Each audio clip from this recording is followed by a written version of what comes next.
Прославена е светската премиера на C-класа купе. За разлика од C-компакт, кој беше претходникот, новитетот изобилува со персоналност. Повеќе од јасно е дека мораше доследно да се следи компанискиот дизајн, но интервенциите направени на каросеријата со 3 врати внесуваат нов ветер во едрата.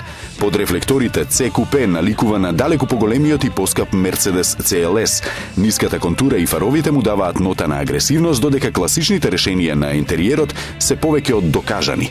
Чистото педигре налага адекватна моторизација. Проверената палета агрегати кои се вградуваат во C-класа се на избор и кај нејзината купе верзија. Почетокот на продажбата е закажан за април, кога првите примероци ќе бидат испорачани во Германија. Немаме податоци кога би била македонската премиера и колку би чинел C-купе.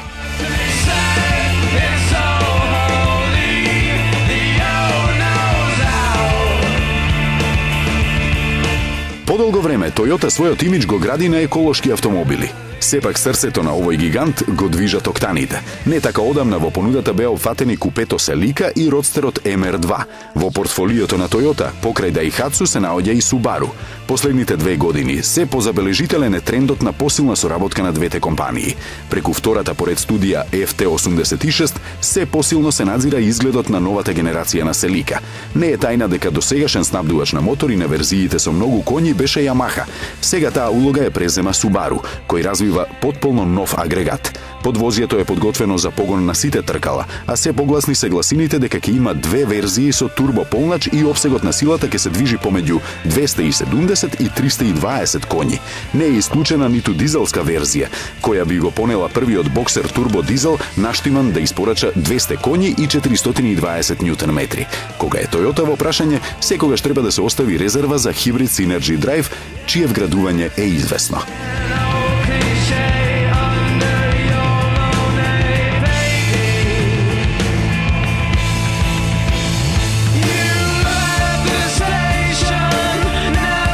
Мудрата политика на исфрлање модели го спаси Chevrolet на европската сцена.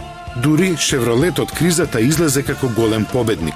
Додека матицата General Motors се бореше за преживување во Соединетите Американски држави, европската филијала водена од Вейн Бренон направи одличен скор. Седанот Круз просто го освои пазарот на источната страна од стариот континент. Фабриката во Санкт Петерсбург работи за задоволување на руските апетити, додека останатите фабрики го покриваат остатокот од светот. Класичен пример за освојување на пазарот, многу сличен на оној од учебниците по маркетинг, е Chevrolet Cruze. Седан каросеријата се уште освојувано како заселување на одбранбената линија доаѓа хеджбекот. Доработките на задниот дел се умесно направени, формирајќи природна целина со доминантна предница. За движењето е задолжена веќе познатата палета на мотори. Се најавува скора комерцијализација на сите пазари по популарни цени.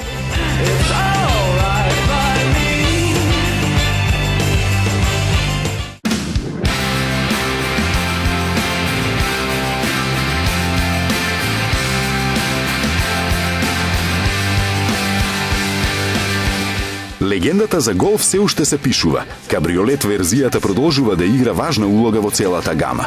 Кога се појави EOS купе кабриолет со тврд покрив, многумина ја отпишаа следната генерација на Голф Кабрио.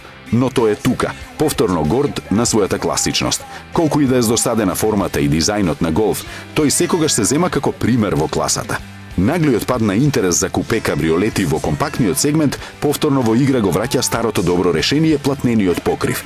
И додека се уште му требаат долги 24 секунди да се трансформира, продавачите веќе ги тријат дланките. Секоја генерација на Голф Кабрио поминувала на пазарот на кабриолети повеќе од добро. Европа има значаен дел од продажбата, но најголемите бројки се прават во Соединетите држави, каде предводи Калифорнија. Затоа вратено е нивото на опременост Ребит, кој беше синоним за опремен Голф.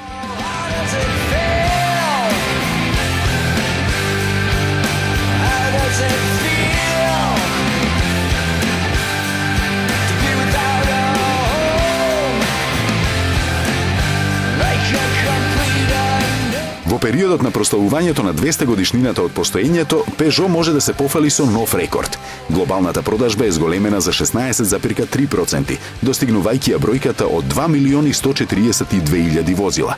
Иднината во Peugeot се гледа со благонаклоност, особено поради новите еколошки верзии во флотата. По 4 години од премиерата, 308 се продава во 100 земји и достигна тираж од 900.000 примероци. Обновениот 308 го инкорпорира новиот стилски код на марката.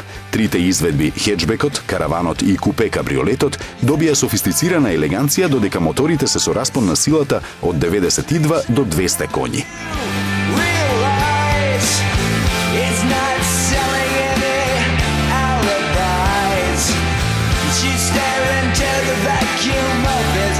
Посветеноста на компанијата кон сочувувањето на природата се покажа во две изданија.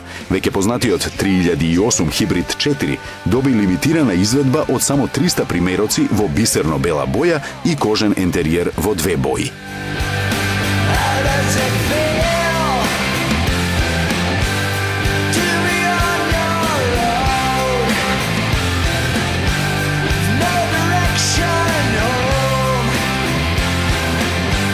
Следната година системот на електричен и дизел погон ќе биде вграден во новиот 508, со што бројот на хибридни модели со значката на Peugeot ќе се зголемува.